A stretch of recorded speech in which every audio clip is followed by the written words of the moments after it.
My name is John Winter, W-I-N-T-E-R. I was born in St. Paul, Minnesota, St. Paul, Minnesota. January 22nd, 1930.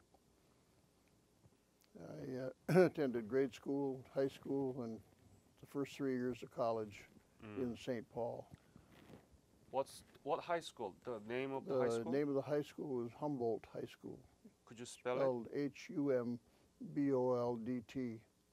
Ah, that's German, Humboldt. Von Humboldt was Yeah. the person that was named after. Yeah, yeah. I was in the Humboldt University in East German. Yeah, he was an explorer, is my understanding. Hmm. Alex von Humboldt. We looked it up one time.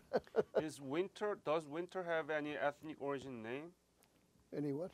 Any ethnic origins?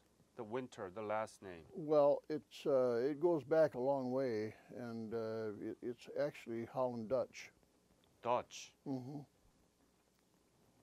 And I recently came upon a family tree that dates back to 1791. And I followed through all the ancestors down through that time. There's actually there was two families that were parallel because the lady that was more or less our ancestor, she was married once and had about 3 children, I think it was, and her husband died, and then she married a man named Winter. And they had several other children, and so it was a blended family, but it came right down into to this century, and just person by person until, although they mostly settled in Holland, Michigan, and then spread out from there. Tell me about your parents and your siblings when you were growing up. Well, my father, at first being 1931 and 32, he was unemployed in the Great Depression. And my mother was able to go back to the job that she'd had and supported the family for about, roughly about 6 months to a year she did that. And She was lucky to have a job. well, that's right, yeah, and she was trained for it, and so it was the job she had before she married. Technically, the company that she worked for didn't hire married people, but somehow or other she slipped through. Yeah. And then she continued working on and off there through the 1930s. And my dad was finally, he got employment with a Cleveland Wrecking Company. And Cleveland Wrecking Company was his employer up to World War II. And then he went with the Office of Price Administration, a government job. And he was there through the war until the war was over. Then went back to Cleveland Wrecking, and he was then appointed the supervisor of the wrecking of all the surplus buildings at Treasure Island, California, in the San Francisco Bay. I see. And while he was there, he did some straightening out of their local store out there. So the owner of the Cleveland Wrecking store there told him that he should stay there. So the whole family moved to California. But I was in my second year of college, so I stayed for the third year. And then that was when I was called into Korea. I see.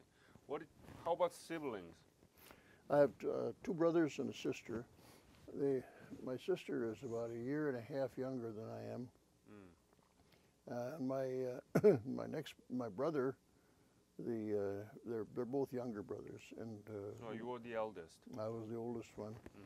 And my first brother is 8 years younger than I am. And my second brother is 16 years younger than I am. So he was still a little guy when they moved. When did you graduate Humboldt High School? I graduated in 1947. And you directly went into college? I went to college, right. And What did you as a study? kind of sideline, you might say. Yeah. I signed up in the Marine Reserve at age 17. Mm. We had to have our parents sign the application, but they did, and I signed up then. So I was in the Marine Reserve 3 years before 1950, While you were in college. while I was in college. And what did you study in college? What is the name of college? The name of the college was McAllister, spelled M-A-C. Oh, McAllister. Yeah. That's a good school. Well, Huh? yeah, it ranks quite high, I think, Yeah. in the rankings. And it's pretty well known internationally too. Yes. They've had some rather noteworthy graduates. I know some of them actually who graduated from McAllister in Korea actually. Oh, yeah. Yeah. So what did you study? I studied to be a history teacher. And So your major was history? my major was history. Ah. By the way, did you learn anything about Korea while you were in high school? No, but I did know about Korea. How? It's kind of a irony, I guess. I had when I went to Sunday school when I was real young. Uh-huh. There was a man that had been a missionary to Korea, and he came and talked to us, all of the Sunday school kids. And after he was done with his regular presentation, I went and talked to him individually, and he said, well, he said, you should be a missionary. And he said, you should be a missionary to Korea. And it was hardly my uppermost thought. But and then he made a prediction. He said, "You'll go to Korea someday." At least I knew where Korea was when the Korean War started. Oh. And I So probably, you learned something about Korea from yeah, him? yeah, Do you right. remember his name? No, I don't. No. Yeah, Was it in the St. Paul? it was in St. Paul. Mm. Yeah, he had come back. He'd been a missionary in Korea for several years, and he told about his adventures. One time there was a group of bandits or something that captured him, and they were trying to decide whether they should eliminate him or whether they should let him go, and so on. And so he just kind of told all of his stories and told about Korea and showed us where it was and on the world map and so on. So He should have told you that you're going to be a billionaire rather than going to Korea. yeah, well, he was very intent on getting everybody lined up to go to Korea as missionaries. So how long you stayed in McAllister? I was in McAllister for 3 years. 3 years? Yeah. Was that 3 years at the time? No, it's a 4-year college. 4-year college. Right, but And? in August of 1950, I was called into the Marine Corps. Ah. That was right after the war started. There you go. So there You I are went. destined to be in Korea Yeah, by this missionary. my 4th year was a real education. So when you were in Marine Reserve, how many times have you done kind of training? 2 weeks in the summer, right? 2 weeks in the summer. What kind of? Well, the first time the training was not much more than to learn how to march and follow orders and things like that. Then there was, in addition to that, we had a little practice at taking the rifle apart and putting it together. Mm-hmm. And they showed us how to do it, and we practiced it ourselves. A lot of that first training session was also movies and films, some of them instructional, some of them just more entertaining than anything else. But that was that first 2 weeks. The second time we went out, we actually got into operating the radar sets. That's what we were, was a ground radar unit. part of the 1st Marine Air Wing, and it was supposed to be an air wing squadron, but our squadron was also an early air warning for the 1st Marine Division. So our job was to be close, so to provide the early air warning for the division, and then at the same time, we were to direct fighter cover and so on, aircraft. And we learned how to operate the equipment that was there at the time. And the third summer that I went, it was the same thing. We again operated the equipment and did pretty much a routine like that. And then the 4th summer, which was it was 2 weeks before I was called up for active duty. Again, it was operating the equipment that was available. And then when we were called up, in fact, I've got a copy of the postcard I got when I got home from the 2-week training. There was a postcard in the mailbox that said to report on August 1st for mobilization. Was 1st of August. Right, 1st of August, 1950. By the way, did they pay you when you were in reserve?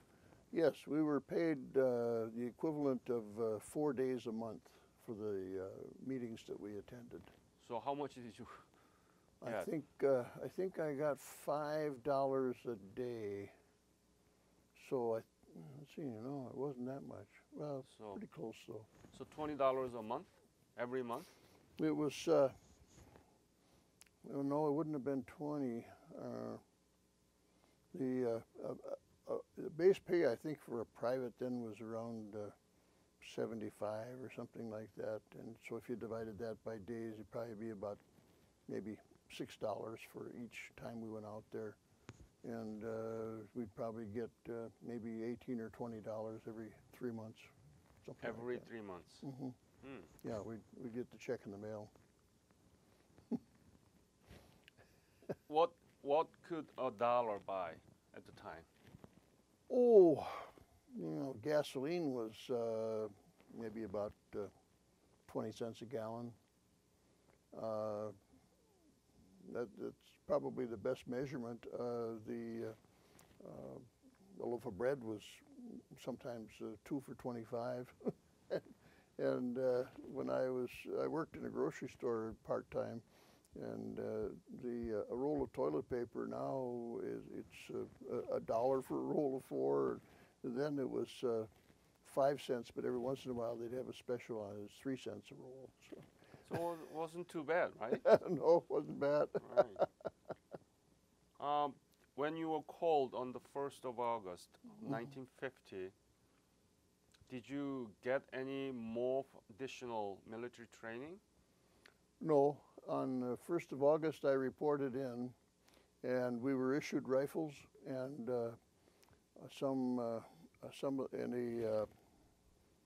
actually everything that we would need in the way of a knapsack, haversack, helmet. Let's see, what else was it? Trying to remember all of the things, but the basic things. And then, of course, we had our sea bag full of clothing, uniforms, and so on. And so we were just issued the things that we would need, some of the basic things we would need. And then then we were flown to the West Coast, to California. Mm-hmm. And that took place on the 5th of August. Mm-hmm.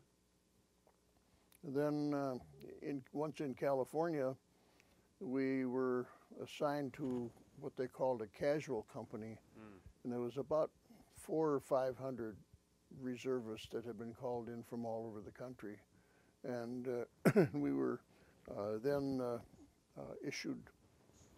Well, let's see. First off, they separated us, and they would call off names, and they'd say, "You people fall in over by the flagpole," and then they would be marched away. And then they would call up some more names, and you people fall in over by the truck over there, and then they would be marched away, and gradually these people were taken groups at a time, and left this one casual group still left, and You are and one of them. I was one of the ones still left, and we had a friend of mine and I had gone 3 years to McAllister, and he had been there too, and so we decided, well, gee, we got 3 years of college, maybe we should be officers, and we should go and try for that. So we went to the office office of the sergeant that was in charge of everything, and just said, Sarge, we thought we'd like to go to OCS. We got 3 years of college, and that would be a good fit for us. And he said, well, let's see, tell me what your names are. And he went down his clipboard and he gave them our names, and he says, well, there's one. Yep, here's the other one. He says, you're slated for OCS over choppy seas. Now get out of here. Oh. I guess that was his joke. We were then the remaining casual group were issued everything from, including, believe it or not, a gas mask. I don't know why, but they gave us this gas mask. Yeah. And It was left over from the World War II. well, everything we had was left over from Yeah. World War II. Yeah, everything was the same.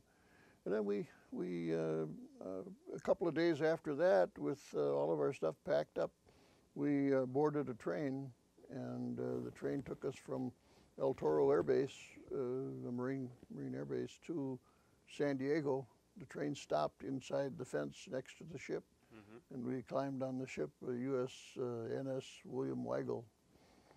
That was the name of the ship that we went over on, and then we spent 2 weeks on the ship and went to Kobe, Japan. Kobe, Japan. How was 2 weeks in the ship? Well, I'd never been on a ship before, Right. And Did you throw all over? the first half hour, the rolling was a little bit, it made me a little woozy, but then after a couple of days, I got kind of used to it, and then finally the second week that I was on it, they assigned us to mess duty, and having something to do was pretty good. At least it kind of kept your mind off a lot of things. What were you thinking on the way to Japan and from there to Korea, that you were told that you're going to be a missionary in Korea, and now actually you're headed to that, Yeah, I'm headed there. and it's the war. Yeah, I think I can't. It's hard to say what I was thinking. I guess I was as much concerned about the war situation, because we got a little newspaper that came out every day from the captain's area, I guess, his office, and it just published and telling what was going on and what the 1st Marine Division was doing, and the Pusan perimeter. We were concerned that would hold before we got there, and I guess more than anything, we were kind of concerned about what was happening. When we arrived in Kobe, I was kind of interested, being a history major, I was interested in what it would look like. And the buildings still had some marks from World War II, machine gun, bullet holes, things like that.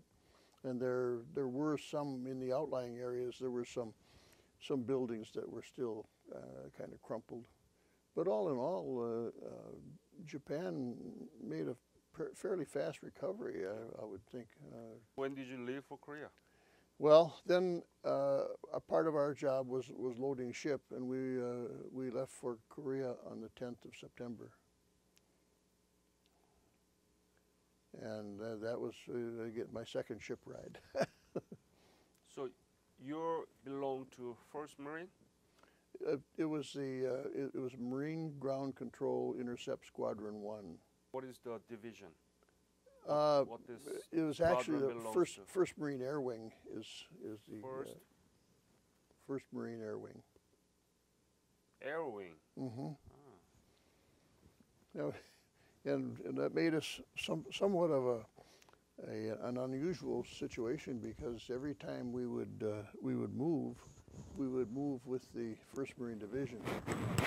Every time we would sit still anywhere, then we would report to the Air Wing. So it was kind of back and forth a little bit, and and our job was really to provide early air warning for the 1st Marine Division and for the Marine troops, and then it was also to operate at whatever airfield they had available and we directed fighter intercepts if there were any enemy fighters coming in or any enemy aircraft. And we also directed the commercial, not commercial, but the loaded aircraft coming from Japan after the invasion. So, at the time, was your specialty related to the radar detection and so on? Right. Mm-hmm. And you were able to do that because you were trained during the Marine Reserve? That's it. That's it? Mm-hmm. What kind of radar did you use at the time? The radar? Yeah. Well, we had they called it a CPS-5, and it was so right now you'll see pretty much the same thing as an big antenna that would turn around and around and around, and the cathode ray tubes would then give us the picture of what was out there, and we could see when the radar hits the aircraft, it bounces back and leaves a little blip on the scope, and then we're able to see where they are. So when you left for Korea, you had that radar with you? Yeah, the unit that we joined in Japan, MGCIS-1, we were only a casual company and assigned to MGCIS-1 once we got there. And they already had all the equipment, and they were already there 30 days ahead of us. We were just to reinforce them. So were you part of Incheon landing? Yes, yeah, we participated in Incheon landing. So September 10th, you left Japan and went to Incheon. Right, yeah, and we met other ships while we were sailing to Incheon. We sailed through part of a typhoon that was coming through there. Yeah, you delayed it, right? Pardon? Delayed your plan, right? It really didn't delay anything. The Typhoon Jane did. They thought it might, but it didn't. Okay. And as far as the one, there was another typhoon that came right behind Jane, and that's the one that our ship was going through, or just the edge of it. And it was rough sea, though. It was never having been on a ship before. It was really an exciting situation because we were in such rough seas that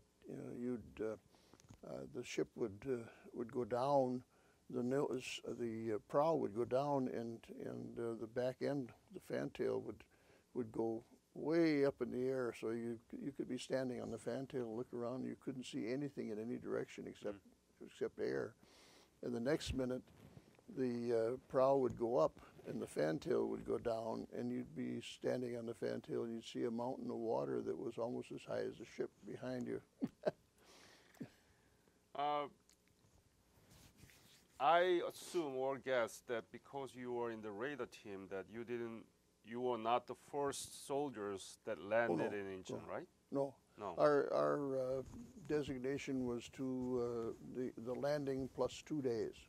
2 days. Right. Mm-hmm. And on the second day we we landed, and it was. So it must be September 17th. About the 17th, Yeah. right? Yeah. And it was of course, the first thing I did was catch guard duty, and so again, new experience for me. I had to crawl out to my guard post because there was still firing going on in the city. Mm. There were Incheon City. in Incheon City. City of Incheon, right? Yeah, right. And the reason there was still firing, there was some snipers and things like that. So it was necessary to crawl out to my guard post, and I had a 4-hour stint there. And then the next morning, first morning ashore, you might say, we loaded up the trucks and started up to Kimpo Airfield. And So you moved to Kimpo moved to Kimpo. and set up your radar squadron there. We had a temporary set that we could put up. It was a small one, and at least we could start operations with that. And then the bigger one came later, maybe a day or two behind us. I was on the first truck going up there, so we were the ones putting up that first set. And I found out after the war, long after the war, that there was still some fighting for the airfield on the other side from where we were. And the 1st Marine Division, whoever was there, was still fighting for that side of the airfield, and I'm standing on a ladder putting these cables together. But, you know, in terms of air power, there was not many of North Korean aircraft, no Chinese in the beginning. No. And not much. no, So actually, you didn't have much things to do. Well, technically, that's about it. Yeah, and which is why I think we moved so often. We were there not quite 30 days, and we were packed up, and we were back on a ship again. Ship? Yeah. And then we went to Wonsan. Wonsan. And landed there. Yeah. And we spent roughly about 30 days at Wonsan. We were perched on a hill above the airport at Wonsan, and we did our radar direction from there. We were out in the woods, you might say, but and we had infiltrators would come into our area at night, but whether they were people trying to steal things or whether they were enemies, I have no idea. But we did have them, and as a result, we had to carry our weapons every place we went, even just on this small hill. And then we were at Wonsan for about 30 days, and then we moved by truck up to Hungnam. Ham Hung and Hungnam. Hungnam, yeah. Yeah. And there was an airport there called Yanpo, and we set up our equipment there. And we were probably, well, I could always tell when we were going to move, because when we were going to move, that's when the tents get a frame. And then the crew that did the tent floors, they would put down wood floors. And as soon as we got that, then it's time to move. So what happened there was we got to that point at Yanpo, and that's from my standpoint, you know, you never know more than what's going on in your immediate 3 square feet. But we did keep track of some of the other things that were going on from the news reports. But anyway, a couple of our trucks were loaded up with equipment to go up to the Chosin Reservoir. And they were about to start out, and they were told, forget it, the Chinese blew the bridge, and you can't get there. So what happened then was the 1st Division was surrounded, and their job was to get out of there, and they managed to give us a job of helping to load out the equipment and what have you out of Hungnam. So we spent several days in Hungnam loading ships and what have you, and then we were evacuated along with the rest. To Busan, right? Yeah. To Busan. So you were in that ship from Hungnam to Busan. Yeah. Tell me about it. How many people? How many Korean refugees? How they looked? And ours was just loaded with equipment more than anything. So it was a separate small ship? It was an LST. I see. LST. Ah. And it was and it was a rough water. I mean, but the day that I went aboard the ship, I had started loading at 7:30 in the morning, and it was about 4:30 the next morning when I finally, the sergeant says, "Well, you better go find a place to sack out and in the ship there." So we found places to sleep in the ship. Actually, it was what they called a spud locker, and we went to bed at 4:30, but we didn't wake up until about 1 o'clock the next afternoon. By that time, the ship was at sea, and it was rough. A friend of mine, motion sickness was something that he was always suffering from, and that poor guy he just couldn't quite do it. But we were only on there for, I think it was a couple, 3 days was all, and then we landed at Pusan. And at Pusan, they took us by truck out in the middle of a rice paddy and said, "Okay, set up here." So all we could do was take whatever cots we could find and mattresses and sleeping bags and lay them right out in the rice paddy and spend the night. Must be very cold. It was cold, yeah. It was very cold. I did freeze my feet on one occasion up there, but.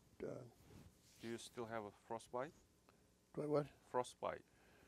Well, I'm still bothered by it some, but we go to California every winter time, so the cold weather doesn't bother me as much. Good for you. And then what happened?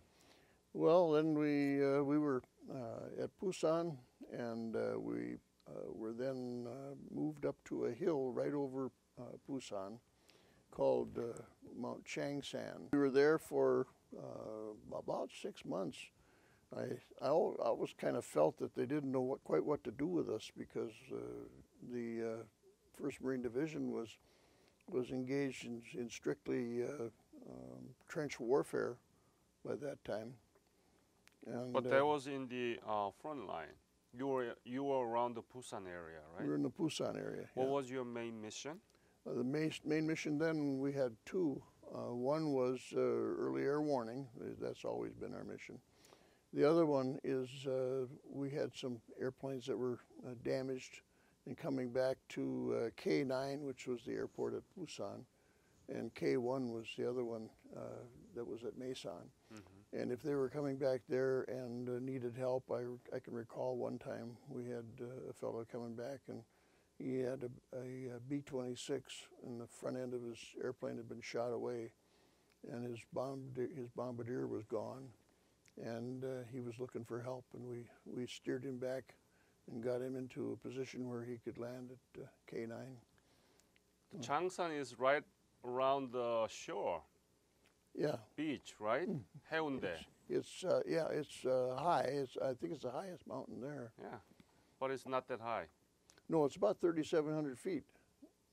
And the lower hill has no vegetation on the top, but Changsan had all trees and what have you. And our tents were in the trees up there, and our radar set was up on top. And then we had another radar set on the lower hill.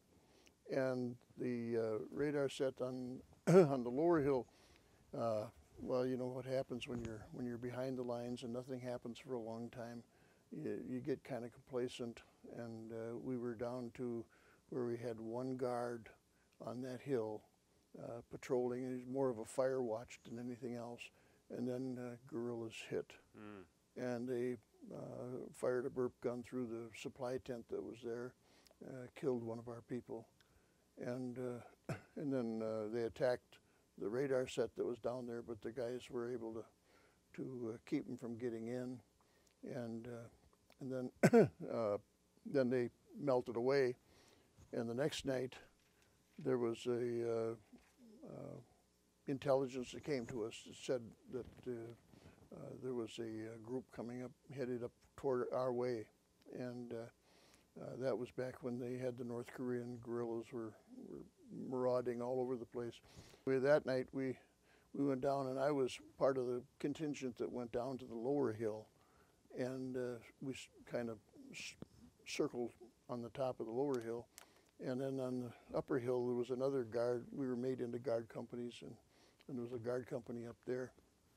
And during that night, I heard some firing, but I didn't pay much attention, because when we were at Wonsan, there was firing all the time. It's just you kind of got used to it. Yeah. So we didn't pay much attention. But it turned out in the morning that 2 of our people had been killed on the upper hill. So even though it wasn't in the front line, but still there were a lot of danger because of the guerrilla left, right? Yeah, that's the thing. And that was as much anything as an unfortunate accident, but it did happen. And one of the guys' name was Sumner. And and then when they told the guys on the lower hill where I was, they said the fellow's name that got killed was Sumner, and these guys didn't know anybody named Sumner, but they said, you must have it confused, you mean Winter. so in the morning, when it started to get light, the sergeant came around checking everybody, and I was laying there in the position I was in, and he looked at me twice, and then he lifted up my helmet, and he said, "You're supposed to be dead." You're still alive. Yeah, I said, "I don't feel that way." Do you remember how much were you paid when you served in Korea? It was around $85 a month. I made, as soon as I was there, they promoted me to buck sergeant, and and it was about $85 a month, if I remember right. It wasn't money; it was script. Well, it would have been, if I was in the United States, it would have been American money. Yes. If it was in Korea, it was the script, and then of course we could exchange it for Japanese or Korean money, whatever. What did you do with that money in Nothing. Korea? Didn't need it. So did you send the money back to family? I sent some home. I still had a bill to pay at McAllister, so I sent them $50 a month. At first, at Kimpo, we were strictly on ration food. It's concentrated food, and of course, being a growing youngster, I ate like I did with fresh food, and as a result, I gained about 20 pounds on sea rations. The last 6 months that we were in, that I was there on Changsan, the food was pretty much fresh food all the time. What was the most difficult thing during your service? We kind of referred to it as on-the-job training. We didn't know beans when it came to doing anything, so we just had to learn from the guy next to us. There were a lot of people that were World War II veterans, and they would teach us as we went along, and we'd learn things about, how to disguise your foxhole, so how to avoid having anybody pick out where it is, and such things as fire discipline, things like that. We learned all that. One of the sergeants in the unit that I was in was captured on Wake Island at the beginning of World War II. He spent his entire war. By the Japanese. Right. He spent the entire war in a Japanese prison camp. And I remember specifically the day that we heard that the 1st Marine Division got surrounded at the reservoir. I was on a truck convoy running back and forth as a guard on the truck convoy, and from Wonsan to Hungnam. And that night I was looking for a place to sit down and eat because I had my mess kit and so on. I walked up to this tent, and this man was sitting inside, and he says, "Come on in, Sarge." He says, "Come on in and sit down." So I went in there and sat down with him, and I remember specifically saying, "Well, it doesn't look good, but Marines have been in tough spots before. They'll come out okay." And he said, "You bet they will." When did you leave Korea? I left in the early part of October 1950. 51, I'm sorry, 1951. And we went first to Japan and then boarded ship in Japan. The William Buckner, I think, was the ship. And it took us 22 days to get back to the United States. And when were you discharged from the military? Well, I was reassigned to, from San Francisco, I was reassigned to North Carolina, to Camp Lejeune.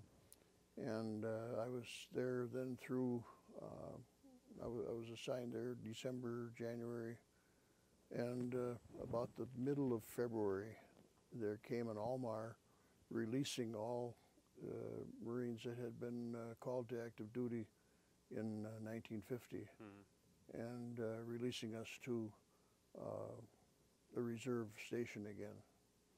So I was, in effect, transferred back from active duty to reserve, and I reported back to Minneapolis Naval Air Station. What did you do after you returned to the United States? Well, they hadn't yet, when I got out of the Marine Corps, there was no GI Bill. It hadn't been passed yet. Aha. So the idea of going back to school, I would have had to pay for it myself. So I took, that's too bad, because Yeah. many actually benefited from Yeah. them. yeah. Well, I was just too soon. Yeah, I was first there and first out. yeah. So I took a job with a hearing aid company, and the hearing aid company employed me for about 2 to 3 years, and then they started to go downhill. They were a pioneer in the transistor hearing aid, but they spent an awful lot of money to get that thing running the way it should, and as a result, they went broke.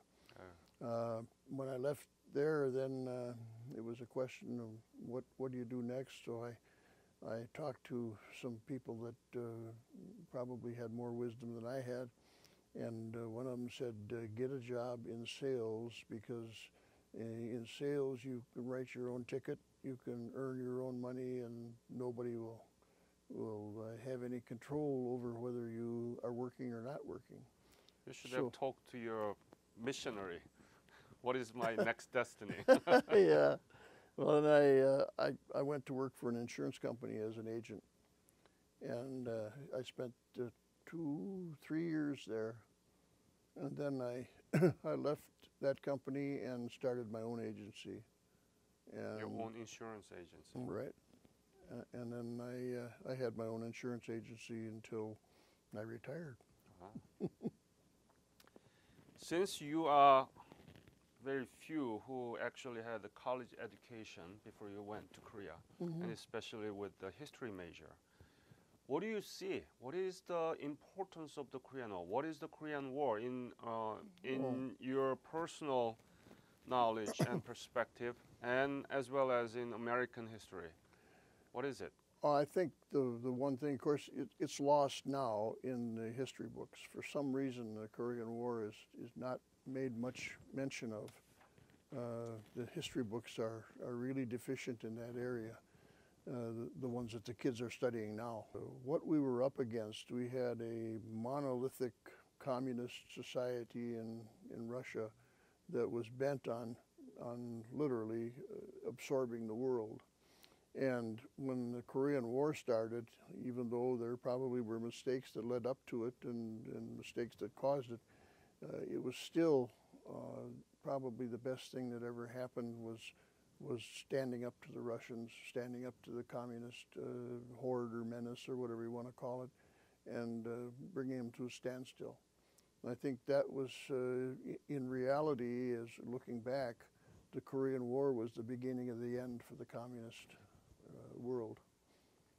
And even China today, they are communist from the standpoint that that's their government, but they are not communist from the standpoint of their economic system. Right. Let me ask you a final question. What do you think is the legacy of the Korean War and the Korean War veterans?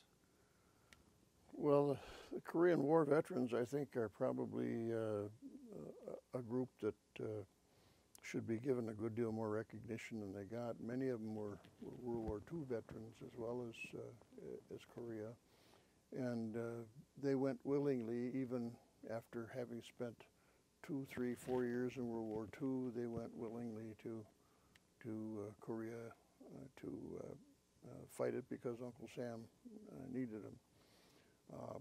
As far as the legacy, I think creating in South Korea the strong, economically strong and physically strong country that's there is the greatest thing we could ever have done. And I'm not saying that we did it, the South Koreans did it, but at least nothing else, we cultivated the plant a little bit. And that's we might call it a bastion of the Pacific as far as history is concerned. That's about it. I absolutely agree with you. I'm teaching about how Korea was able to accomplish simultaneous development of economy and democracy, and we were able to do it because we were given the chance to do it, and we did it our own way. You know, the state and society working is quite different from the United States. Very nice meeting you, and thank you very much for your time sharing all these stories. And I want to thank you on behalf of Korean nation that you did sacrifice for the nation. It's something I would not have missed at all. At the time, you know, you don't feel very happy about being away from home and so on, but when you look back on it, it was well worth it.